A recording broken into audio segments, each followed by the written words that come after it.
ही घटना घडलेली आहे. उत्पत्ती याचा 37वा अध्याय 5 ते 11 वचनापासून, 5व्या वचनापासून तर 11व्या वचनापासून. बरं, योसेफाला एक स्वप्न पडले. आवाज येतो ना माझा? योसेफाला एक स्वप्न पडले, ते त्याने त्यास सांगितले. तेव्हा तर ते त्याचा अधिक द्वेष करू लागले. ते म्हणजे त्याचे भावांना सांगितलं. त्याने स्वतःचे 11 भाऊ होते त्याचे, त्याने पडलेलं स्वप्न सांगितलं. मग ते ऐकल्यानंतर ते त्याचा खूप द्वेष करू लागले. तो त्यास म्हणाला, मला पडलेले स्वप्न ऐका, मला पडलेले स्वप्न ऐका. पहा, आपण शेतात पेंढ्या बांधत होतो. म्हणजे आपले सगळे सगळे भाऊ 12 भाऊ. योसेफाला धरून 12 जण होते. याकोबाला 12 पुत्र होते. आपण सगळे शेतात पेंढ्या बांधत होतो, तर माझी पेंडी उठून उभी राहिली. पेंढ्या माहिती आहे ना तुम्हाला? माझी पेंडी उठून उभी राहिली. तेव्हा तुमच्या 11 पेंढ्यांनी, तुमच्या पेंढ्या माझ्या पेंडी सभोवती उठून उभ्या राहिल्या व त्यांनी त्या पेंडीला नमन केले. हे ऐकून त्याचे भाऊ त्याला म्हणाले, काय तू आम्हावर राज्य करणार? तू आम्हाला आमच्यावर सत्ता चालवणार? आणि त्याच्या स्वप्नामुळं व भाषणामुळे तर ते त्याचा अधिक द्वेष करायला लागले. म्हणजे आधी द्वेष करत होते, आता अधिक द्वेष करायला लागले. पुढे ते त्याला आणखीन एक स्वप्न पडले. योसेफाला अजून एक स्वप्न पडलं. तेही त्याने आपल्या भावांना सांगितलं. ते दुसरं स्वप्न पण सांगितलं. तो म्हणाला, पहा, मला आणखीन एक स्वप्न पडले. ते असे की सूर्य, चंद्र व 11 तारे, 11 तारे म्हणजे 11 भाऊ त्याचे, 11 तारे यांनी मला नमन केले. सूर्य, चंद्र म्हणजे त्याची आई वडील आणि 11 तारे, 11 भावंड यांनी मला नमन केले. त्याने ते आपल्या बापांना आणि भावाला हे स्वप्न सांगितले. तेव्हा त्याचा बाप त्याला धमकावून म्हणाला, हे कसले स्वप्न तुझे पडले? काय मी व तुझी आई भाऊ तुला भूमीपर्यंत लावून तुला नमन करण्यास दुष्पळे येणार? तुझ्या पुढे येणार हा शब्द लक्षात ठेवा. त्याचे भाऊ त्याचा हेवा करू लागले, कारण त्याचे बोलणे बापाने मात्र मनात ठेवले. कारण बापाला परमेश्वर यायला माहिती होता. देवाचं कार्य बापाला माहिती होतं. त्याने बापाने त्याला धमकावलं, काय मी आणि तुझी आई आणि तुझे भाऊ काय तुला नमन करण्यासाठी येणार आहोत का? म्हणून चिडला. भावाने त्याचा द्वेष अधिक करायला सुरुवात केली आणि तो बापाने मात्र ते मनात ठेवले. आता आपण बघू पहिलं योसेफ कोण? योसेफ हा कोण? आता याकोब, अब्राहामाचा मुलगा इसाक आणि इसाकाचा मुलगा याकोब आणि इसाक. याकोब हा फसवणारा होता आणि याकोबाला 12 पुत्र झाले. लियापासून त्याला झाले आणि हिच्यापासून राहेलपासून त्याला 2 पुत्र झाले. राहेल ही त्याची सगळ्यात आवडती. राहेलीसाठीच त्यानं 7 वर्ष तिच्या आईवडिलांची चाकरी केली आणि त्या बापाने फसवून त्याला लिया दिली आणि लियासाठी लग्न झालं त्याचं. आणि परत त्यानं राहेल मिळावी म्हणून परत 7 वर्ष कष्ट केले, गुलामी केली आणि मग त्याला राहेल मिळाली. राहेलपासून तिला 2 मुले झाले. एक म्हणजे योसेफ आणि बन्यामीन. ह्या दोघांवर याकोबाचा खूप जीव होता, कारण बन्यामीनला जन्म दिला आणि राहेल मरण पावला. त्याची लाडकी बायको जिच्यासाठी 14 वर्ष त्याने त्रास काढला, ती बायको त्याची मरण पावली. त्याच्यामुळे त्याचा ह्या 2 लेकरांवर खूप जीव होता. योसेफावर त्याचा सगळ्यात जास्त जीव होता. योसेफाला त्याने स्वतः खास जगाव केलेला होता. त्याचे ते भाऊ सगळे पाहत होते, लिया त्यांची आई पाहत होती. सगळ्यांना त्याचा राग येत होता की हा बापाचा लाडका आणि बापाच्या जवळच राहायचा. बापाला सगळं सांगत, मला माहिती लाडके कसे चोपडे असतात, सगळं कसं अजून सगळं सांगतात. बापाचा लाडका, बाप त्याला जगा घालायचा, सदैव बापाच्या सानिध्यात राहायचा. आणि देवाचाही हात त्याच्यावर, देवाचा आशीर्वाद त्याच्यावर होता, कारण बाप त्याचा लाडका आहे म्हटल्यानंतर सदैव बाप त्याला आशीर्वादित करत असतो आणि तो आशीर्वादानं भरलेला होता. आणि हा योसेफ त्याला खास जागा दिलेला होता आणि त्याच्यामुळे त्याचे ते भाऊ जे होते सगळ्या त्याचा राग करायचे, त्या सगळ्यांना त्याचा राग यायचा की हा बापाचा लाडका आम्ही नाही, आणि हा बाप जे सांगल तेच करायचं, बापाची सगळी इच्छा पूर्ण करायचं. आता या योसेफाला स्वप्न पडायचं, कारण मला काय सांगितलं, परमेश्वराचा हात त्याच्यावर होता, आशीर्वाद त्याच्यावर होता. आणि ह्या योसेफाला जे स्वप्न पडले की 11 पेंड्या आहेत, आणि ह्या 11 पेंड्यामध्ये त्याचे 11 भाऊ, आणि त्या 11 पेंड्यांनी उठून ह्याच्या पेंडीला नमन केलं. आधी त्या झोपलेल्या त्या पेंड्या त्या उठल्या, म्हणजे काही कालावधी गेला, काळ गेला, म्हणजे लगेचच घडणार असं नाही, काही कालावधी गेला, कालावधीमध्ये त्या उठल्या. उठल्याच्या नंतर मग ह्याच्या पेंड्या उठल्या 11 भावांच्या, आणि त्यांनी त्याच्यासमोर नमन केलं. परत दुसरं स्वप्न पडलं की 11 तारे आकाशातले, आणि सूर्य आणि चंद्र, म्हणजे सूर्य म्हणजे त्याचे वडील आणि चंद्र म्हणजे त्याची आई. प्रतीक घेतली, स्वप्नांची प्रतीक आहे. म्हणजे खरंच त्याचे वडील सूर्य होते का? नाही. आई चंद्र होती का? नाही. लक्षात घ्या, प्रतीक स्वप्न दिलं तसं परमेश्वरानं. आणि 11 भाऊ म्हणजे 11 तारे दाखवले, त्यांच्या बदल्यात दाखवले. आई वडिलांच्या बदल्यात सूर्य चंद्र दाखवला, आणि आईच्या बदल्यात भावाच्या बदल्यात तारे दाखवले, आणि त्यांनी ह्या योसेफाला नमन केलं. आणि हे स्वप्न म्हणजेच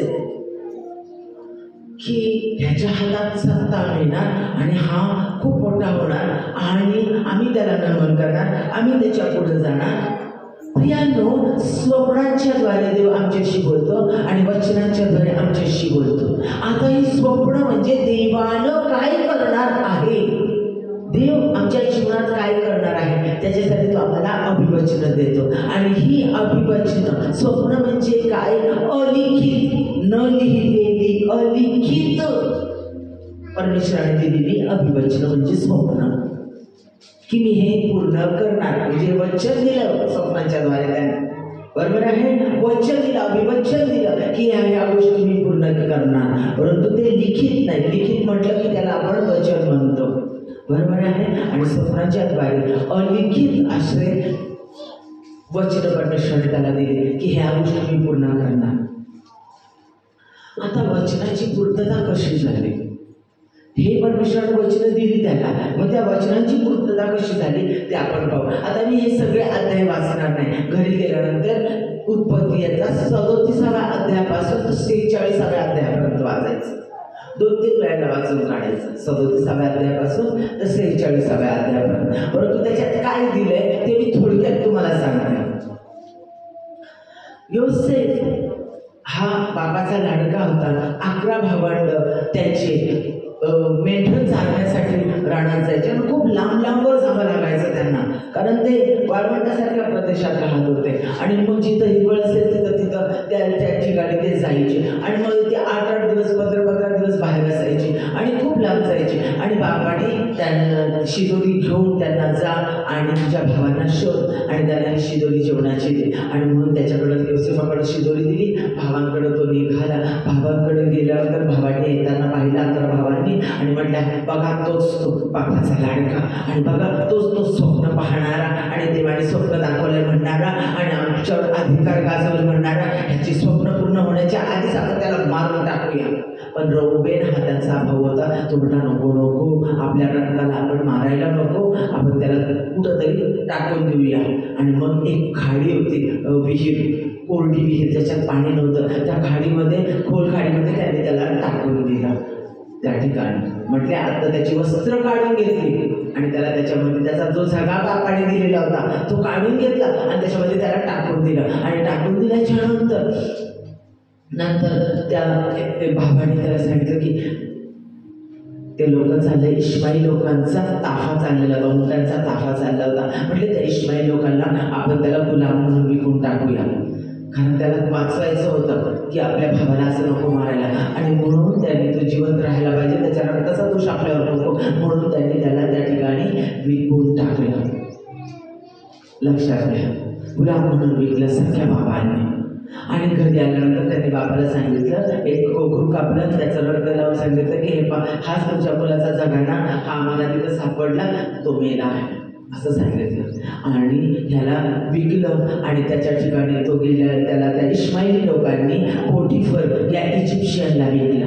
पोटिफर हा अधिकारी होता, चांगला व्यक्ती होता. त्या पोटिफरच्या घरामध्ये गुलाम म्हणून त्याला विकलं. पण देवाचा हात योसेफावर होता. योसेफाच्या जीवनामध्ये त्याने वचन दिलेलं होतं, वचनाची पूर्तता होणं गरजेचं होतं. त्या ठिकाणी त्याने योसेफाला योसेफामुळं त्या पोटिफरला खूप भरभराट दिली, त्याला आशीर्वादित केलं. पोटिफरने त्याला आपल्या सगळ्या कारभारावर त्याला नेमलं. फक्त बायको सोडून, स्वतःची बायको, त्या पोटिफरची बायको सोडून बाकीचं सगळं योसेफाच्या हातात दिलं. योसेफ सुंदर होता, तरुण होता. त्याची बायको रोज त्याला पाहत होती की माझा धणी ह्याच्यावर एवढा मर्जी करतो आणि ह्याला एवढं विस्डम आहे, एवढंच हुशारी आहे की माझ्या धण्यानं ह्याला सगळ्यांच्यावरचा अधिकारी बनवलं. ती त्याच्याकडे आकर्षित गेली. सैतान कसा करतो बघा. आणि ती त्याला म्हटली, धणी बाहेर गेलाय, तुझा स्वामी बाहेर गेलाय, तू माझ्याकडे येऊन जो, तू माझ्या संगती राहा, तू माझ्यासाठी गैरसंबंध ठेव, कारण माझं प्रेम तुझ्यावर बसलंय. आणि लक्षात घ्या, हे त्याने केलं असतं त्याच्या मालकाला कळलं नसतं, पण त्याला देवाचं भय होतं, त्याला मालकाचं भय होतं. त्याने तिला समजून सांगितलं, नाही, माझ्या धन्याने माझ्यावर सगळी जबाबदारी दिलेली आहे, तुम्हाला सोडून माझ्या हातात सगळं काही दिलेलं आहे, बायकोला त्याने माझ्या हातात दिलेलं नाही, त्याच्यामुळं मी असं करू शकत नाही. आणि मग तिचा राग पेटला, सुडानं पेटली आणि तिनं त्याच्यावर बलात्काराचा आळ टाकला की ह्याने माझे बलात्कार करण्याचा प्रयत्न केला असं म्हणून त्याच्यावर आळ टाकला आणि त्याला कैदेत टाकण्यात आलं. वा वा, देवानं काय वचन दिलेलं होतं की त्याला त्याचे भाऊ आणि त्याचे वडील आणि आई नमन करतील. ते तर गेले, त्यांनी समजलं की तो मेला आहे. बघा, त्याच्यापासून तो कायमचा दुरावला गेला, दुसऱ्या देशांमध्ये टाकला गेला एक गुलाम म्हणून. आणि गुलाम म्हणून तिथं राहिला, तिथं चांगला अधिकारपद मिळालं, तिथं पण बिचारायची नाचक्की झाली. एवढा घाणेरडा आरोप त्याच्यावर टाकण्यात आला आणि त्याला कैदेत टाकण्यात आलं.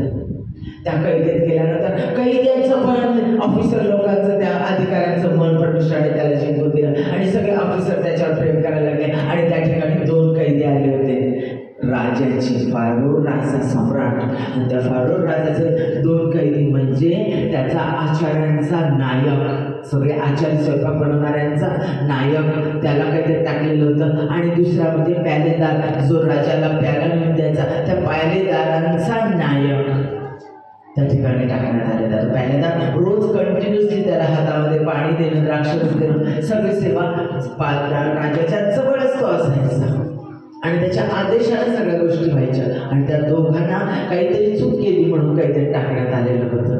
आणि ते दोघं जर तिथे होते, त्यांना स्वप्न पडली. आणि ह्या योसेफानं अशा परिस्थितीत, कैदेमध्ये असताना, दुःखाच्या परिस्थितीत असताना, वाईट घाणेरडा आळ त्याच्यावर टाकलेला असताना त्यांना मदत केली आणि त्यांच्या स्वप्नांचा अर्थ त्याने सांगितला. आणि सांगितलं आचार्याला की, आचार्याच्या नायकाला की तुला फाशी देण्यात येईल. आणि त्याला सांगितलं की तुला कैदेतून सोडून परत तुला तुझं स्थान देण्यात येईल, राजाच्या जवळ परत तू राहशील, तुला तुझा अधिकार परत मिळेल. आणि ते तिसऱ्या दिवशी तसंच घडलं. आणि त्या पॅलेदाराला तो जाताना म्हटला, मला विसरू नकोस, राजाकडे माझी बोलणी कर, निर्दोष मला एक कैदेतून बाहेर काढ. पॅलेदार विसरून गेला, केलेल्या कामाचं उपकाराची जाणीव जेवढी विसरून गेला.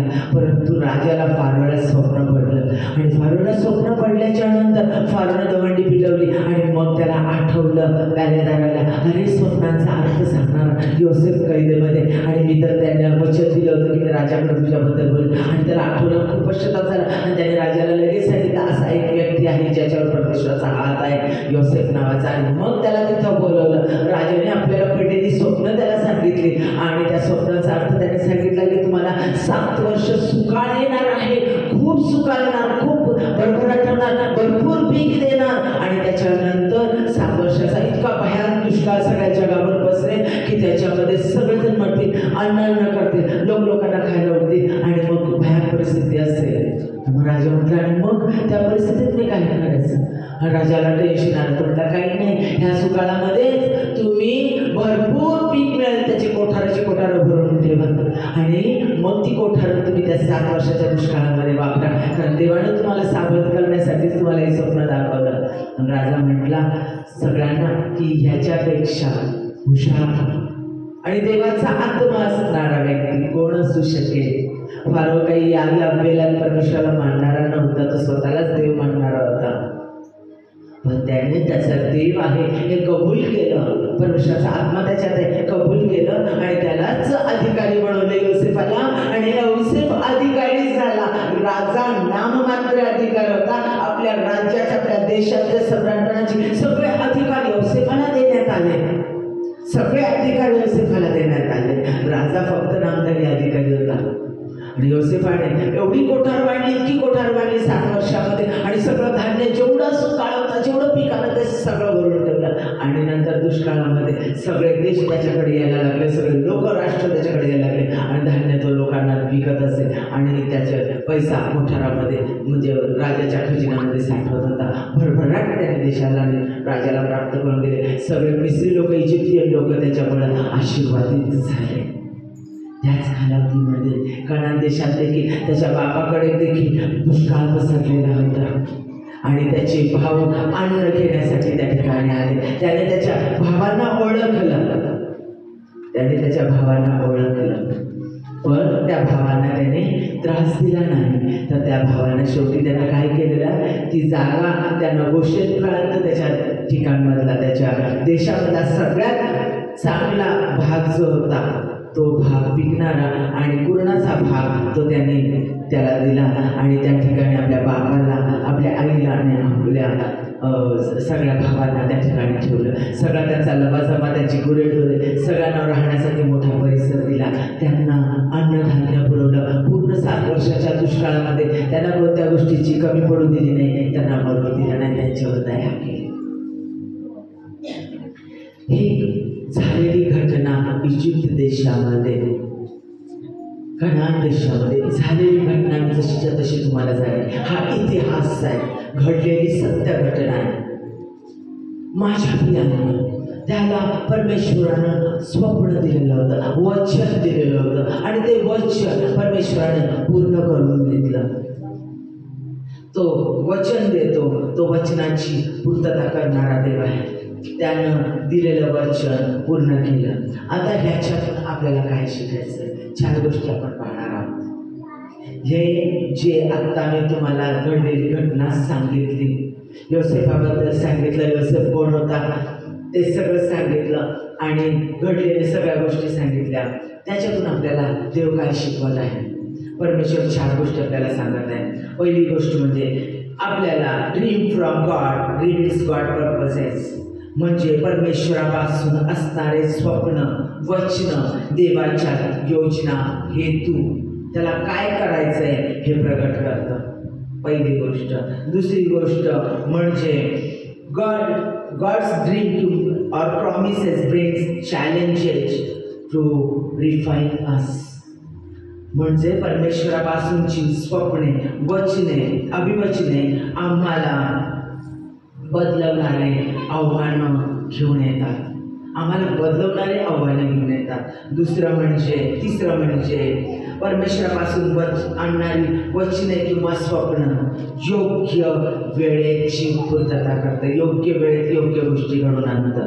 आणि चौथं म्हणजे विश्वास आणि आज्ञापालन, परमेश्वराची अभिवचने व स्वप्ने पूर्ण करण्यात उघडली जातात.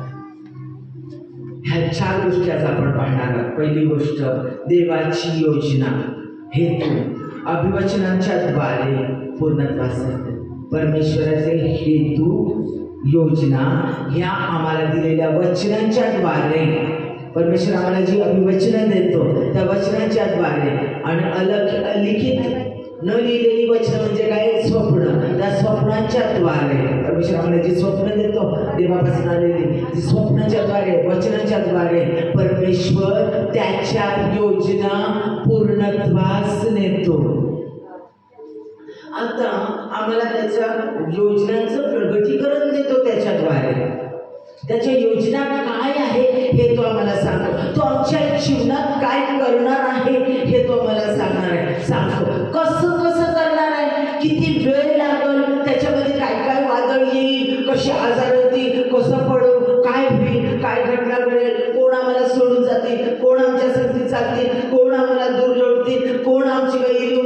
कोण आमचे मित्र होते हे काही सांगत नाही.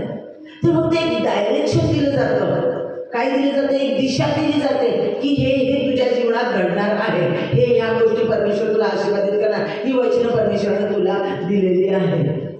परमेश्वर तुला संपत्ती देणार आहे, परमेश्वर तुला चांगला पती देणार आहे, परमेश्वर तुला चांगली पत्नी देणार आहे, किंवा परमेश्वर तुला तुझं घर देणार आहे. पण ती वचनं पूर्ण करणार परमेश्वर. पण त्याच्यासाठी तुला काय काय करावं लागेल, त्याला किती वर्ष लागतील, किती कालावधी लागतील, हे काही परमेश्वर नाही सांगणार. आलं लक्षात?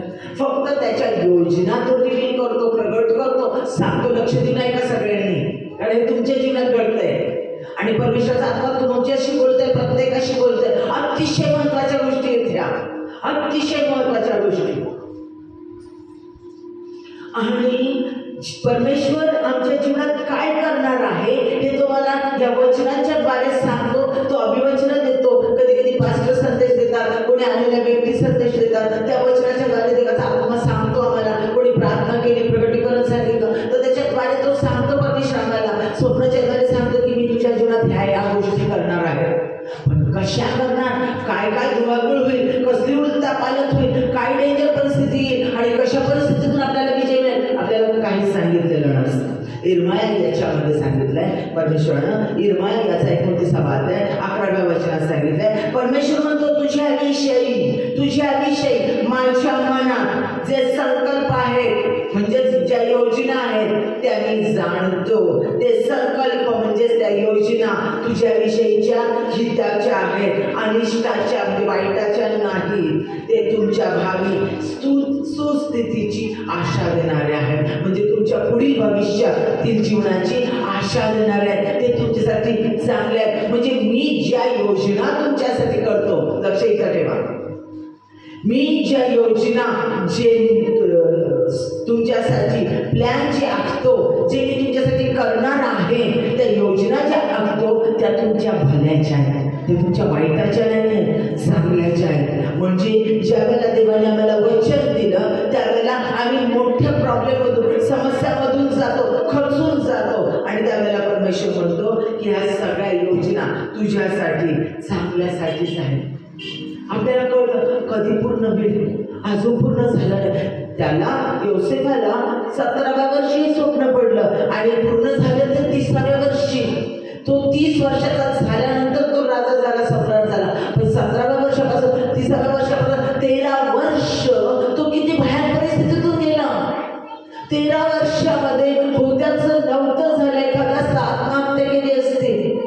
ज्यावेळेला त्याच्यावर आला, भावांनाच त्याच्या रक्तानेच त्याला मारून टाकण्यासाठी त्याला टाकून दिलं. बापापासून त्याला पूर्ण तोडलं. जो बापापासून बिलत राहत नव्हता, बापाच्या पंखात जगणारा लाडला लाडका भारी भजरी शिरलेला सगळा त्याचा काढून घेतला, उघडं करून त्याला गुलाम म्हणून विकलं.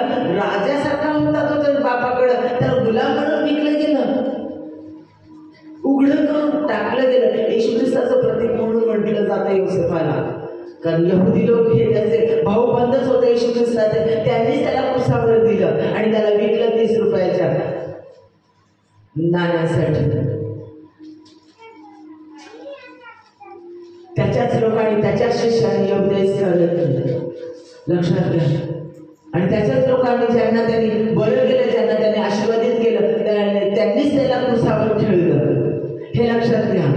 त्याच्याच भावबंधांनी, त्याच्याच यहुदी लोकांनी केलं. हे रोमन लोकांनी नव्हतं केलं, त्याच्याच लोकांनी केलं. तसं इथं योसेफाला त्याच्याच लोकांनी, त्याच्याच भावांनी टाकून दिलं.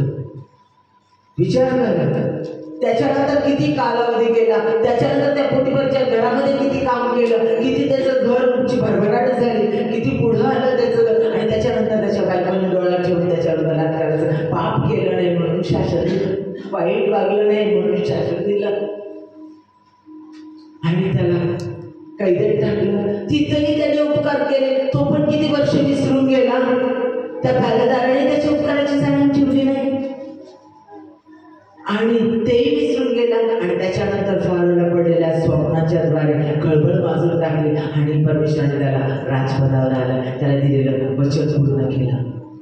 पण हे काही योसेफाला स्वप्नात सांगितलं होतं का? वचन देताना हे सांगितलं होतं का? वचन फक्त तू अधिकार पदावर असणार आणि तुला सगळे नमन करतील एवढंच सांगितलं. पण काय काय घडेल, काय काय धुमाकूळ होईल, किती वर्ष लागतील, काहीच सांगितलेलं नव्हतं. हे आमच्या जीवनात घडतं. लक्षात ठेवा, नीट लक्ष देऊ नये का? कारण पुढे मी हे सगळं तुम्हाला सांगणार आहे. दुसरी गोष्ट बघणार आहोत. पहिली गोष्ट बघितली आपण, तो डायरेक्ट फक्त डायरेक्शन देतो, आराखडा सांगतो. काय काय होईल ते सगळं डिटेल्स दाखवत नाही, सांगत नाही, फक्त वचन देतो.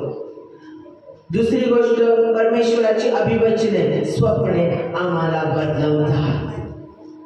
म्हणजे तो आम्हाला वचन देतो, स्वप्न दाखवतो आणि त्या दिशेने आम्ही धावायला लागतो. ज्या वेळेला आम्ही त्या दिशेने धावतो, विश्वासाने पावलं पुढे टाकतो की हे माझ्या जीवनात परमेश्वर पूर्ण करणार, परमेश्वर मला पास्टर बनवणार, परमेश्वर मला उत्तम पत्नी देणार, परमेश्वर उत्तम पती देणार, परमेश्वर मला हे स्थान देणार, परमेश्वर माझ्या जीवनात हे करणार ते करणार, हे ज्या वेळेला आपल्याला सांगतो आणि त्या दृष्टीने ज्यावेळेला आम्ही प्रयत्न करतो त्यावेळेला अनेक समस्या आमच्या जीवनात येतात आणि त्याच्याद्वारे परमेश्वर आम्हाला बदलवतो. योसेफाला त्याने बदलवलं. योसेफ कसा होता? बापाचा लाडका, बापाच्या जवळ राहणारा, सगळं चांगलं त्याला देत होता. बाप सगळे आशीर्वाद त्याला देत होता. सदैव बापाच्या जवळ. हे रानामध्ये गुरं हाकायला आणि मेंढराचं पालन करायला सगळीकडे वनवन भटकत होते. 11 भावंड. हा ह्याला पाठवत होता? नाही, त्याला स्वतःच्या जवळ ठेवत होता. म्हणजे त्या भावांवर अन्याय होता की नाही? आणि हा आपल्या बापाला सगळं सांगायचं, बापाच्या जवळच थांबत होता. बापाचा लाड, बापाचं प्रेम सगळं त्याला मिळत होतं. खडतर आयुष्यच नव्हतं, कठीण नव्हतंच काही. सगळं सुख, सगळं कच छान छान पाहिजे त्याला खाता येत होते. रानात वाळवंटामध्ये रात्रंदिवस कुठेही झोपत होते, कुठेही राहत होते आणि मेंढ्या राखत होते. पण हा आरामात होता.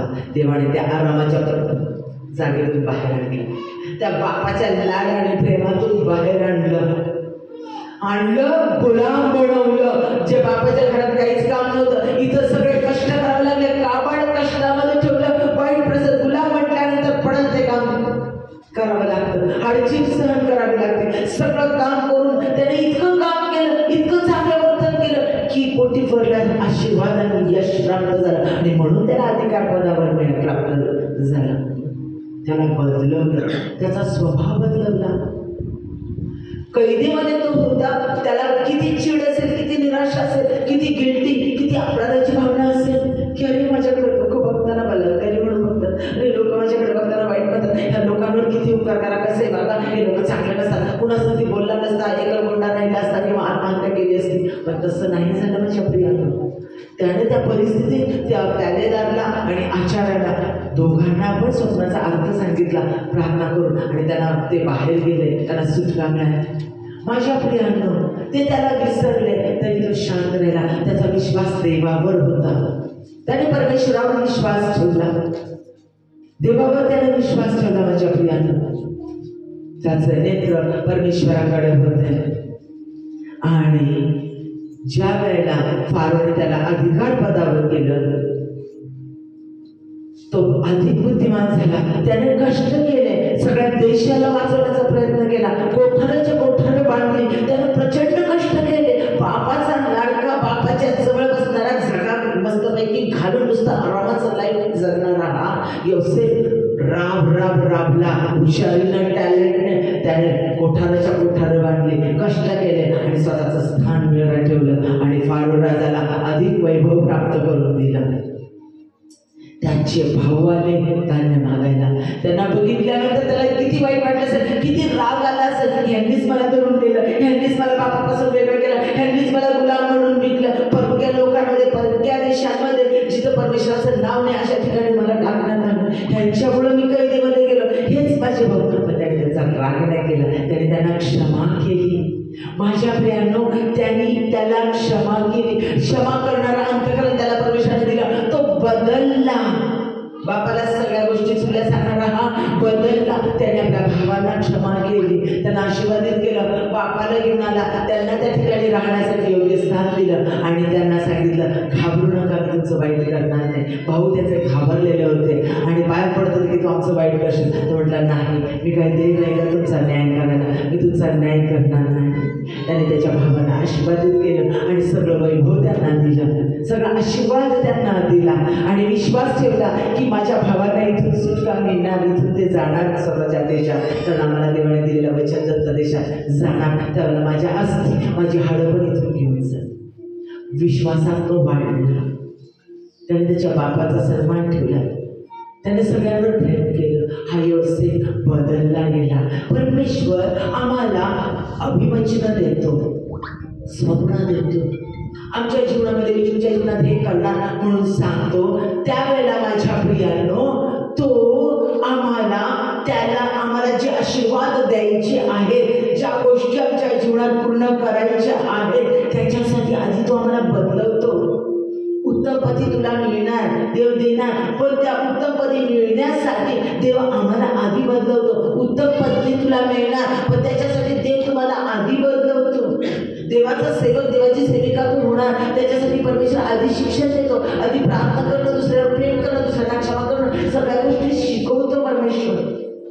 कर्जातून बाहेर तू येणार आणि देव तुला भरपूर वैभव देणार. त्याच्या आधी देव तुम्हाला अडचणीत जगायला, एक एक रुपया सांभाळून ठेवायला आणि तो विचार करून खर्च करायला शिकवतो की जेणेकरून पुढच्या वेळेला परमेश्वर जे आशीर्वाद, जे वैभव देणार आहे, जो पैसा देणार आहे, तो पैसा आल्यानंतर मी माज करणार नाही, वाईट मार्गाला जाणार नाही, पैसा कुठेही खर्च करणार नाही, तो मी पैसा जपून जपून खर्च करेन, कारण मी वाईट दिवस पाहिले आहे, वाईट परिस्थितीतून गेलोय. परमेश्वर आम्हाला बदलवतो.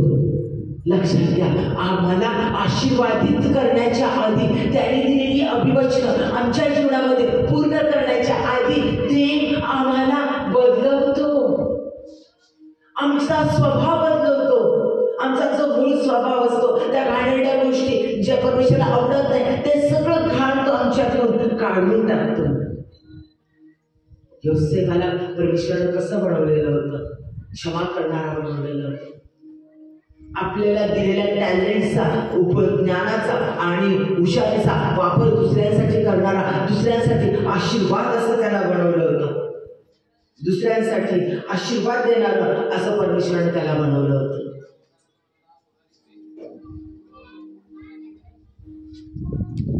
लक्षात घ्या,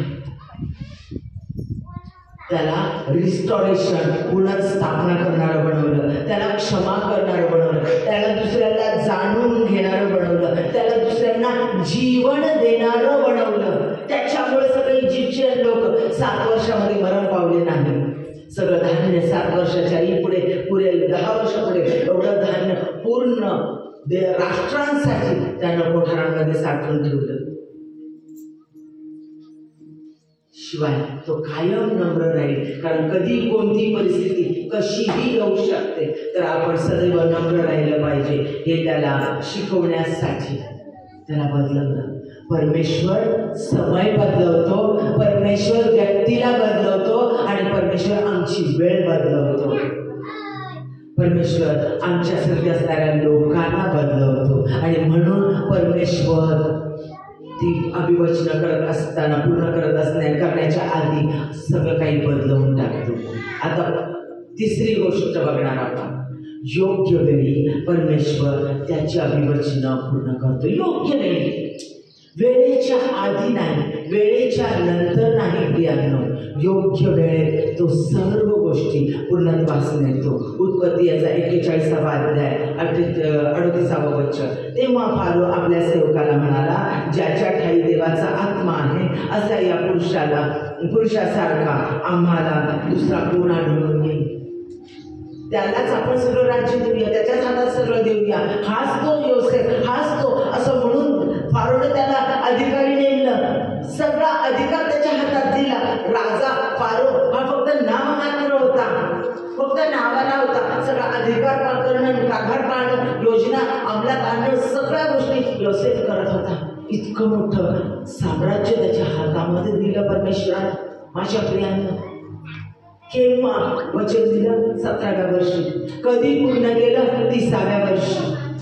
त्या 13 वर्षामध्ये कुठला गेला? चिखलात तुडवला गेला, अपमानित झाला, नको ते आरोप लागले गेले, अनाथासारखा गुलाम म्हणून विकला गेला.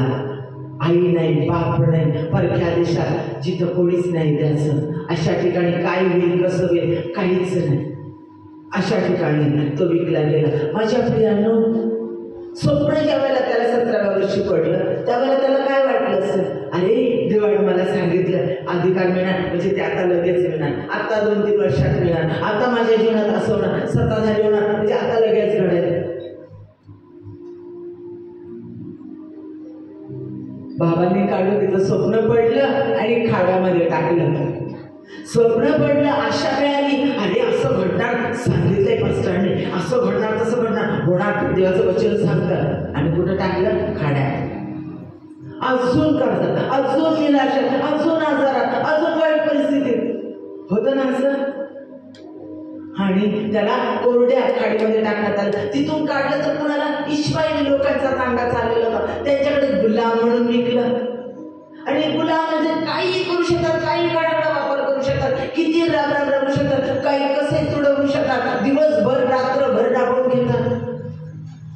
बरं तिथं टाकलं, तिथं यश मिळालं, चांगला अधिकार मिळाला, तर तिथं या बाईने घाणेरड्या गोष्टी करायला सांगितल्या. आणि केलं तर परमेश्वरापासून तुटलं, परमेश्वरापासून दुरावलं झालं. जर देव नाही तर परमेश्वर अधिवचन कशी पूर्ण करणार? जर पाप केलं तर परमेश्वरच नाही, आणि म्हणून त्याने पाप केलं नाही. पाप केलं नाही म्हणून त्या बाईने त्याचा सूड उगवला, त्याला कैदेमध्ये टाकलं, घाणेरडे आरोप टाकले. आणि वेळ चाललाय, कधी केव्हा घडेल हे वचन दिलंय, घडणार तर खरंच, कारण या वेळेने परमेश्वरानं वचन दिलंय. एक घटना घडत चालली, यश तर कुठंच मिळत नाहीये, राजा तर मोठ्या स्थानावर तर काही कुठंच जात नाहीये. एक वाईटाच्याच घटना. कैदेत किती वर्ष राहिला, रोज त्या कैद्यामध्ये जीवन जगायचं, त्याचं काम करायचं. हा, त्या अधिकाऱ्याची मर्जी प्राप्त झाली, पण बाहेर निघणं नाही ना. कैद झालेला प्रिझनर, अपमानाचं जीवन ना ते, कोणतंही भविष्य नाही, आणि विश्वास त्याचा नाही, स्वप्न दिलेलं आहे. कालावधी गेला, परमेश्वरानं, माझ्या प्रियानं, अब्राहमाला देवानं वचन दिलं की मी तुला लेकरू दे. ते वचन पूर्ण करायला 25 वर्ष लागली. 25 वर्ष तुला लेकरू दे हे सांगितलं, 25 वर्ष लागली. तोपर्यंत जखड म्हातारा झाला, त्याच्या बायकोचे पिरियड गर्भाशय म्हातारं झालं. ते पिरियड निघून गेलेलं होतं, 90 वर्षाची म्हातारी झाली होती. का दिलं तेव्हाच पूर्ण करावं ना. 25 वर्षानं परमेश्वरानं त्यांना पूर्ण बदलून टाकलं, त्यांचं जीवन बदलवलं, विश्वासात बळकट केलं, म्हणून विश्वासाचा पिता म्हटलं जातं अब्राहमाला. आणि अब्राहमाचे स्पिरिच्युअल आत्मिक पुत्रकन्या आपल्याला म्हटलं जातं. मोशेला त्याला अभिवचन दिलंय की तो सुटका करणारा म्हणून होईल, आणि ते सुटका करणारा होण्यासाठी 40 वर्ष लागली. 40 वर्ष परमेश्वरानं अभिवचन दिलं, ते अभिवचन पूर्ण तू सुटका करशील, ते अभिवचन पूर्ण करायला 40 वर्ष लागले. 40 वर्षानंतर त्यांची सुटका झाली आणि त्यांना कनान देश प्राप्त झाला. अशा प्रकारे दावीदाला वचन दिलं परमेश्वरानं की अभिषेक केला.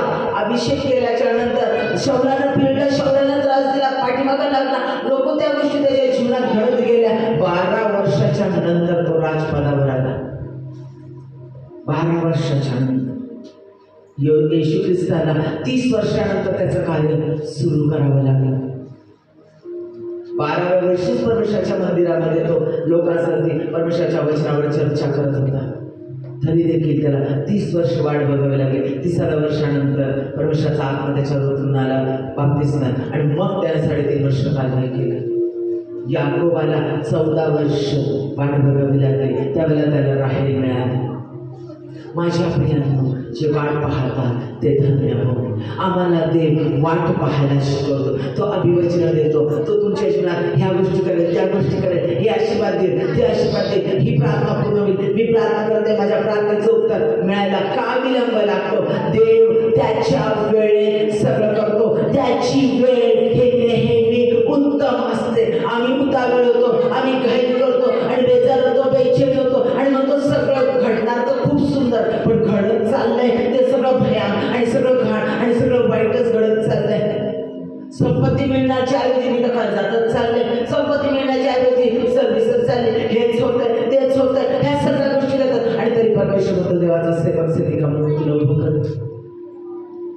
तुडवलं जातं.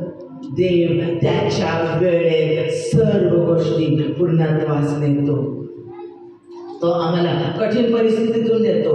तो आम्हाला वाईट संकटातून जाऊ देतो, आजारातून जाऊ देतो, समस्यातून जाऊ देतो. तो आम्हाला फोडतो, तोडतो, मोडतो. त्याला हवं तसं पात्र तो आम्हाला तयार करतो. आमच्यातून सर्व जे वाईट ते सगळं घाण काढून टाकतो आणि तो आमची पुनर्बांधणी करतो, पुनर्स्थापना करतो. आम्हाला तो घडवतो आणि आम्हाला तो उत्तम बेस्ट असा बनवतो. आणि त्याची वेळच योग्य, वेळेच्या आधी नाही, वेळेच्या नंतर नाही. सारेने घाई केली आणि आपली हगार दिली आणि इस्माईलची निर्मिती झाली. लक्षात घ्या, जे सगळ्या इस्रायलला सहन करावं लागलं. आता शेवटची चौथी गोष्ट आपण पाहणार आहोत की तो आमच्याद्वारे इतरांना आशीर्वादित करतो. तो आम्हाला आशीर्वाद देतो प्रियानो, पण आम्हाला दिलेल्या आशीर्वादांच्या द्वारे तो इतरांना आशीर्वाद करतो. आम्हाला जे आशीर्वाद मिळतात ते फक्त आमच्या स्वतःसाठी नसतात, ते इतरांना आशीर्वादित करण्यासाठी असतात. आम्हाला पैसा मिळतो, तो इतरांना आशीर्वादित करण्यासाठी मिळतो. आम्हाला आरोग्य मिळतं, इतरांना आशीर्वादित करण्यासाठी मिळतं. आम्हाला सत्ता मिळते, ते इतरांना आशीर्वादित करण्यासाठी मिळतं, दुसऱ्यांना छळण्यासाठी नाही, दुसऱ्यांना पायदळी तुडवण्यासाठी नाही. जे जे चांगल्या आणि उत्तम गोष्टी देव आमच्या जीवनात देतो त्या फक्त आमच्या स्वतःसाठी नसतात. जो त्या गोष्टी स्वतःसाठीच वापरतो आणि त्याचा गैरवापर करतो त्याचा नाश परमेश्वर करतो. पैसा दिला की आम्ही आमच्या स्वतःसाठी जर वापरला, परमेश्वर त्याचा नाश करतो, कारण पैसा त्या व्यक्तीचा देव बनतो. लक्षात घ्या, अधिकार स्वतःसाठी, स्वतःला उंचवण्यासाठी, स्वतःला प्रबळ करून दुसऱ्यांवर अन्याय करण्यासाठी वापरला की परमेश्वर पायदळी तुडवतो.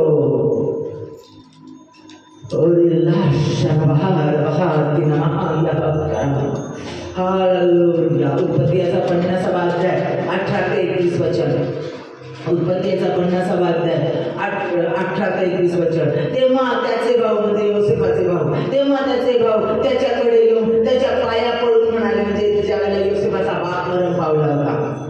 योसेफाचा बाप कोण होता? याकोब. तो मरण पावला होता. त्याचे भाऊ त्याच्याकडे आले आणि त्याच्या पाया पडून म्हणाले, पहा आम्ही आपले दास आहोत. योसेफ त्याला म्हणाला, भिवू नका, मी काय देवाच्या ठिकाणी आहे? तुम्ही माझे वाईट योजिले, पण आज पाहता त्याप्रमाणे अनेक लोकांचे प्राण वाचावे म्हणून देवाने ते चांगल्यासाठीच केले. तुम्ही माझं वाईट केलं, पण देवाने इतरांचे प्राण वाचावे म्हणून ते माझ्या चांगल्यासाठीच झालं. तर आता भिवू नका, मी तुमचे व तुमच्या मुलाबाळांचे संगोपन करेन. या प्रकारे त्याने त्यांच्याशी ममतेने बोलत त्यांचे संगोपन केले. सगळ्या भावाचं त्यांनी संगोपन, त्यांच्या सगळ्या लेकरा बाळांचं त्यांनी संगोपन केलं. उत्पत्ती याचा 12वा अध्याय, उत्पत्ती याचा 12वा अध्याय आणि 3रं वचन. उत्पत्ती याचा 12वा अध्याय 3रं वचन. लक्षात घ्या, अब्राहमाला परमेश्वरानं अभिवचन दिलं. अब्राहमाला देव काय म्हटला? तुझे जे अभिष्ट चिंततील त्यांचं मी अभिष्ट चिंतेन, म्हणजे तुझे जे वाईट चिंततील त्यांचं मी वाईट चिंतेन. तुझे जे अभिष्ट चिंततील त्यांचे मी अभिष्ट चिंतन, म्हणजे तुझं जे चांगलं चिंतन करतील, चांगलं तुला आशीर्वाद देतील त्यांचं मी आशीर्वादित कर, त्यांना मी आशीर्वादित कर. आणि तुझे जे अनिष्ट चिंततील, म्हणजे तुझं जे वाईट चिंततील, जे अनिष्ट चिंततील त्यांचं मी अनिष्ट करीन. तुझ्याद्वारे पृथ्वीवरील सर्व कुळे आशीर्वादित होतील. म्हणजे आम्हाला आशीर्वाद देतो, त्याच्याद्वारे सर्वांना परमेश्वर आशीर्वाद करतो. हिब्रू याचा 11वा अध्याय 22वे वचन. विश्वासाने योसेफाने माझे हाडे वचनदत्त देशात घेऊन जा असे जाहीर केले. त्याचा विश्वास मोठा होता. माझ्या प्रियांनो, त्या विश्वासाने त्याच्या जीवनात सगळ्या गोष्टी घडवल्या परमेश्वराने.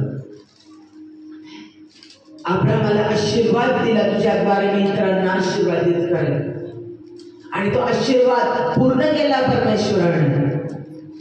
यहूदा वंशामध्ये अब्रामाच्याच लेकरामध्ये त्याचे याकोबाचे 12 वंश यहूदा, त्यांच्यामध्ये येशू ख्रिस्ताचा जन्म झाला या यहुदी लोकांमध्ये आणि जन्म झाला आणि त्यानं मृत्यूवर विजय मिळवला. 3ऱ्या दिवशी परत उठला, स्वर्गात चढला. आम्हाला घेण्यासाठी तो येणार आहे. त्याच्यावर जो कोणी विश्वास करेल त्याला तारण प्राप्ती होते. आणि पूर्ण जगामध्ये ज्या लोकांनी येशू ख्रिस्ताला स्वीकारलं त्यांना तारण प्राप्ती होते. तो धर्मांतर करण्यासाठी नाही आला. येशू ख्रिस्त हा धर्म नाही तर हा अनुभव आहे. येशू तू माझ्या अंतःकरणात देवा मी कबूल करतो, तू माझ्या पातकासाठी बरं पावला, तिसऱ्या दिवशी परत उठला, यावर माझा विश्वास आहे आणि तू मला घेण्यासाठी परत येणार आहे हे विश्वास ठेवतो. आणि येशू ख्रिस्ताला आम्ही आमच्या अंतःकरणात देतो, त्यावेळेला तो आमच्या अंतःकरणात देतो, तो आमचा तारणारा देव होतो. आणि ही विश्वासाची कृती आम्ही सगळ्या समाजात समोर करतो. म्हणजे पाण्यामध्ये माझा जुना मनुष्य मेला आहे आणि माझ्यामध्ये परमेश्वर येशू ख्रिस्त उठला आहे, म्हणून बाप्तिस्माची कृती केली जाते. बाप्तिस्मा म्हणजे धर्मांतर नाही. कुठेही बायबलमध्ये दिलं नाही तो धर्म स्थापन करण्यासाठी आला आहे. प्रेषितांची कृती म्हटलेलं आहे हे लोक तर हे येशू ख्रिस्ताला अनुसरणारे, ख्रिस्ताला अनुसरणारे म्हणून त्यांना ख्रिस्ती नाव पडलं, म्हणून त्यांना ख्रिस्ती नाव पडलं. हा धर्म नाही, येशू ख्रिस्त धर्म स्थापन करण्यासाठी आलेला नाही. माझ्या प्रियांनो, अब्राहमाच्या वंशात त्याने जन्म घेतला आणि सगळ्या जगाला आशीर्वादित केलं. म्हणजे अब्राहमाला सांगितलं, अभिवचन दिलं होतं तुझ्याद्वारे मी सगळे राष्ट्र आशीर्वादित करेन, ते अभिवचन त्यानं पूर्ण केलं. योसेफाच्या द्वारे अभिवचन केलं, तुझ्या भावाला ते सगळं तुला येऊन नमन करते, आणि त्याने जीवन प्राप्त झालं. परमेश्वराने दिलेलं वचन त्याच्या जीवनामध्ये पूर्ण केलं. तो आम्हाला आशीर्वाद देतो. योसेफाला सगळे आशीर्वाद दिले, सत्ता दिली, अधिकार दिले, त्याच्याद्वारे त्याच्या भावांना आशीर्वादित केलं. माझ्या प्रियांना, त्याचे भाऊ आशीर्वादित केले. नाहीतर त्या वाळवंटामध्ये ते 7 वर्षाचा दुष्काळ, त्या 7 वर्षाच्या दुष्काळात ते मरण पावले असते, कारण सगळीकडे अन्न पाण्याचा थेंब कुठं नव्हता. 7 वर्ष परंतु त्यांना तसं झालं नाही. तर मौल्यवान उत्तमातलं उत्तम जे जोसेफ खात होता ते सगळं त्यांना, योसेफाला जे होतं ते सगळं त्यांना प्राप्त झालं. राजाधिकारावर सम्राट म्हणून तो, अरे कुठं ते याकोबाचं पुत्र, काय त्याचं ते स्टँडर्ड. पण विचार करा, गुराखी ते गुरं राखणारे ते मेंढपाळ ते, त्यांना त्या ठिकाणी राजाचा नातेवाईक, राजाचे लोक म्हणून त्यांना त्या ठिकाणी घोषणार्थ देण्यात आला. सन्मानाचं जीवन, पैसा, वैभव सगळं मोलक त्यांना देण्यात आलं. विचार करा, त्याचा पालन पोषण योसेफाने केलं. योसेफाच्या द्वारे ते आशीर्वादित झाले. मिसर देशाचा त्यांना माहिती नव्हतं, 7 वर्षाच्या दुष्काळामध्ये सगळे मेले असते, परंतु त्यांना 7 वर्षाच्या सुकाळामध्ये सगळं धान्य आणि सगळ्या गोष्टी साठवून ठेवल्या आणि त्या त्यांना पुरवल्या तर पुरवल्या. जे राष्ट्र त्यांच्याकडे विकत घेण्यासाठी आले त्यांना भरपूर पैसा घेऊन त्यांना विकत दिलं आणि तो सगळा पैसा फारोच्या कोठारामध्ये साठवण्यात आला. कारण कुठंच जगामध्ये धान्य मिळत नव्हतं, त्या कालावधीमध्ये कुठंच मिळत नव्हतं. इतका भयान दुष्काळ इतिहासामध्ये तो नोंदवला गेलेला दुष्काळ आहे. आपण जर इतिहासाचा अभ्यास केला तर आपल्याला आढळून येईल इतका भयान दुष्काळ जगात पडलेला होता. माझ्या प्रियांनो, अनेकांना वाचवणारा सेवियर म्हणून योसेफ झाला. आम्हाला जे आशीर्वाद मिळतात त्याच्याद्वारे परमेश्वर इतर लोकांना आशीर्वादित करतो. आम्हाला मिळणारे आशीर्वाद फक्त आमच्या स्वतःसाठी नसतात, लक्षात घ्या. आता आपण बघूया योसेफाने काय केले.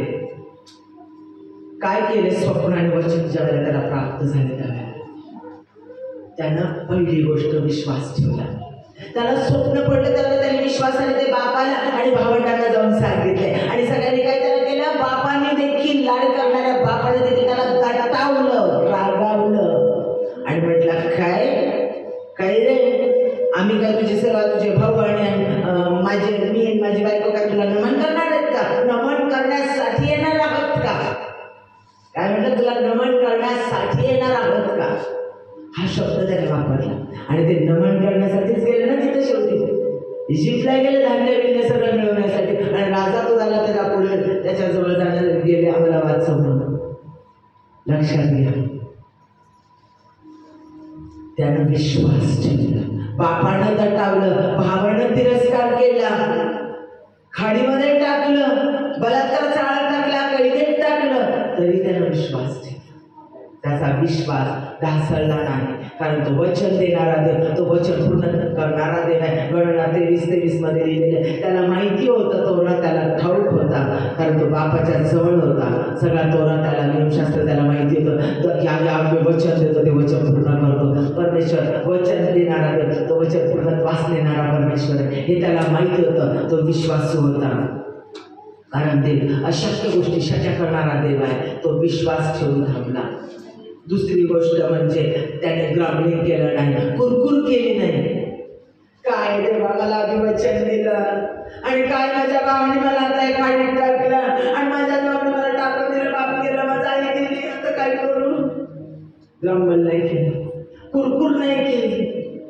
आम्ही छोट्या छोट्या गोष्टी होतात त्यावेळेला कुरकुर करतो. मी करते ना लगेच पटकन ग्रामल पटकन कुरकुर करतो. हा काय सगळं एवढा उशीर पासराने का लक्ष दिलं, काय एवढं मला उशीर झाला, काय एवढं त्याला लवकर काढा, किती आदतही नव्हतं. आपण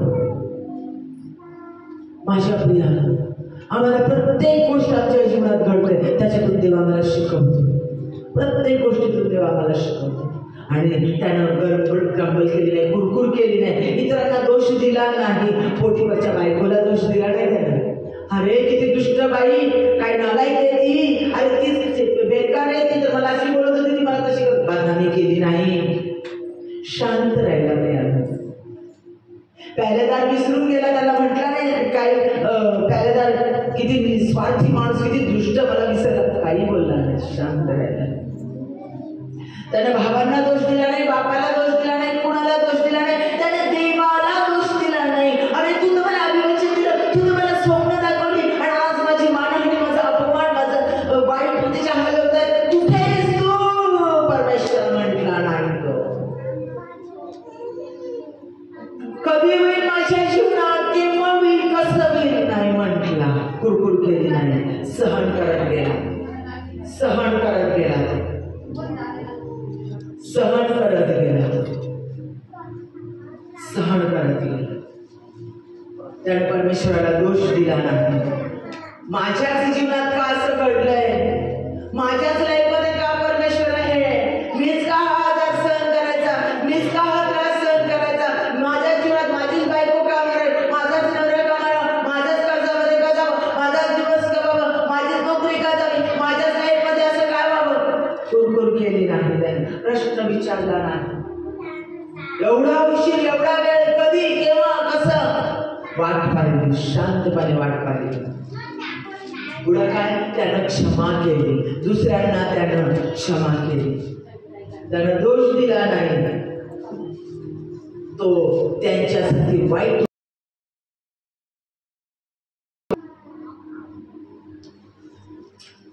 त्यानं बापासाठी तो आशीर्वाद झाला, भावांसाठी तो आशीर्वाद झाला, बायकोसाठी तो आशीर्वाद झाला. तिला स्वच्छ ठेवलं त्याने, डागाळलं नाही, शिवाय तिची बदनामी केली नाही, दोघांमध्ये वितुष्ण येऊन दिलं नाही, स्वतःचं तोंड बंद ठेवलं. पुढं पहलेदाराचं आणि फारोला आशीर्वादित केलं, सगळ्या देशाला त्यानं आशीर्वादित केलं. पुढची गोष्ट म्हणजे तो आज्ञाधारक होता, त्यानं आज्ञा, तो कष्ट करणारा होता, तो कष्टाळू होता, त्याला एक एक आयडिया आणि टॅलेंट होतं, उषट होती, त्याचा सगळा वापर त्याने भावांना सांभाळलं. आणि त्यानं म्हटलं नाही, त्यांना जाणून करून दिली नाही, बघा तुम्ही तर मला असं केलं, पण मी तुम्हाला जाणीव सतत करून दिली नाही, की सगळीकडे स्वतःचा गवगवा केला नाही. अहो हे माझे भाऊ यांनी मला उल्लेख नाही, त्याने असं त्यांच्या बाबतीत केलं नाही. आज आपण काय करतो? देव आमच्याशी काय बोलत, आपण काय करणार? आम्हाला परमेश्वर अभिवचन देतो, आम्हाला परमेश्वर अभिवचन देतो, करतो. तुम्ही बाहेर गेला तरी चालेल, ही अभिवचन आम्ही पूर्ण करतो का? परमेश्वर आम्ही ग्रंबल करतो का? आम्ही कुरकुर करतो का? कधी, केव्हा, कधी होणार? पासरांनी प्रार्थना केली, त्यांनी सांगितलं, आपण कधी कधी बदल माझा नवरा, कधी बदल, अरे कधी कर्जातून बाहेर येऊन, कधी आमचं घर घेऊन स्वतःच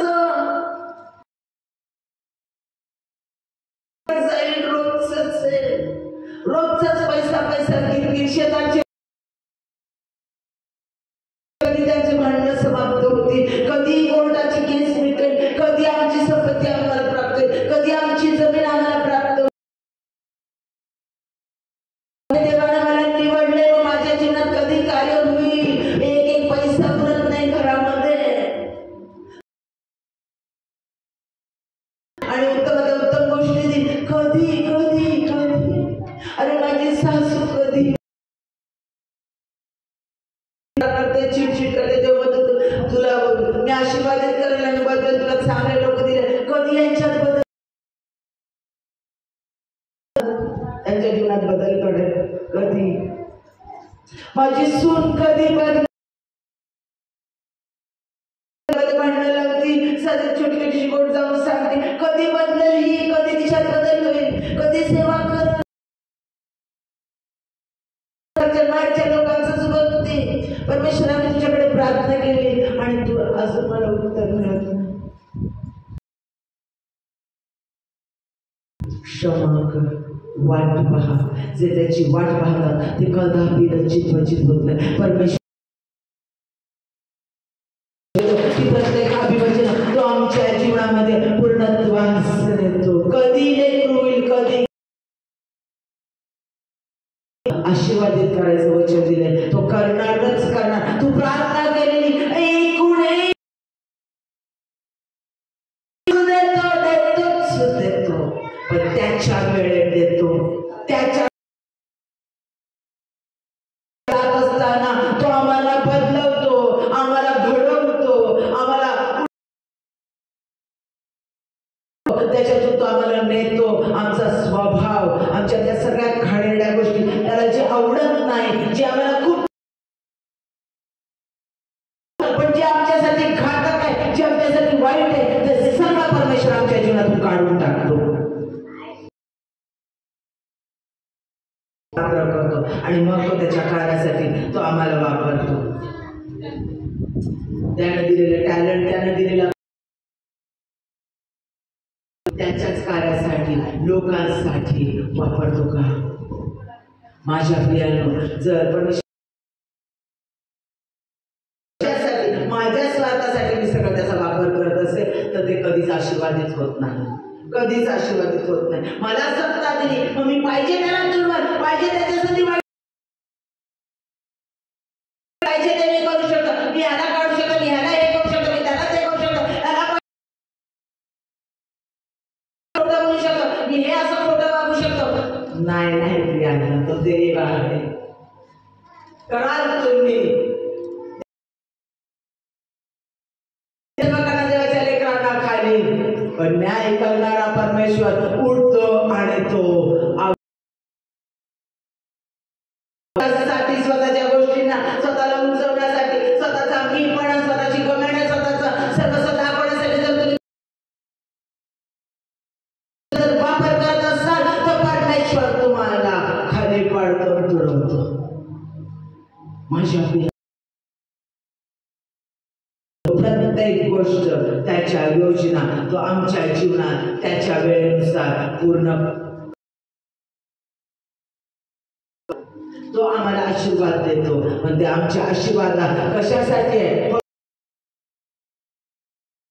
करण्यासाठी. म्हणजे ज्यावेळेला तो आम्हाला आशीर्वाद देतो त्यावेळेला आम्ही अधिक नम्र होतो, अधिक दुसऱ्यांसाठी धडपडतो.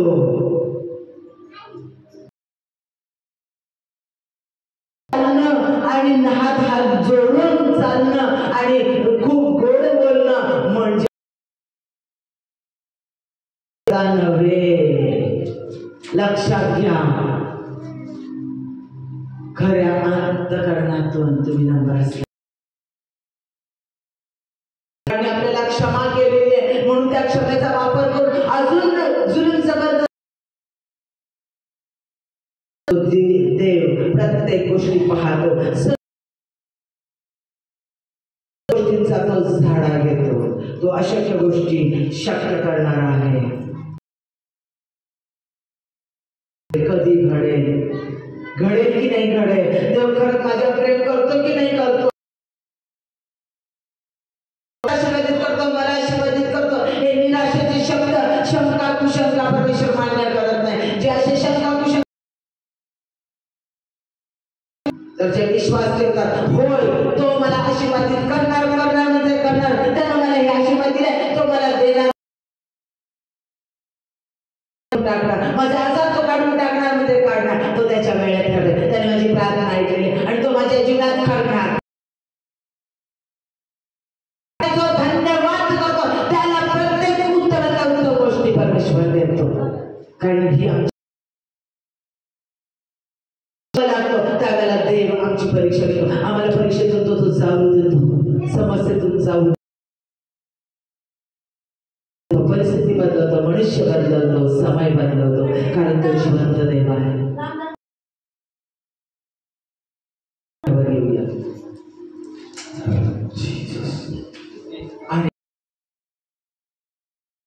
आणि परमेश्वराला समर्पित होऊन म्हणूया, होय परमेश्वरा मी तुझी वाट पाहिली, तू माझा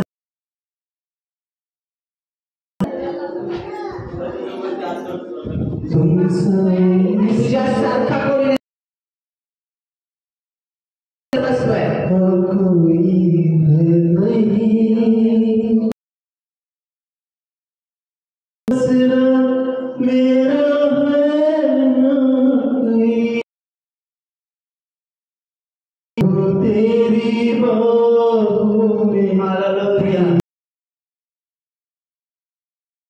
तू माझ्या बंधनात, तू ही मेरा सर्वस्व.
Yeah.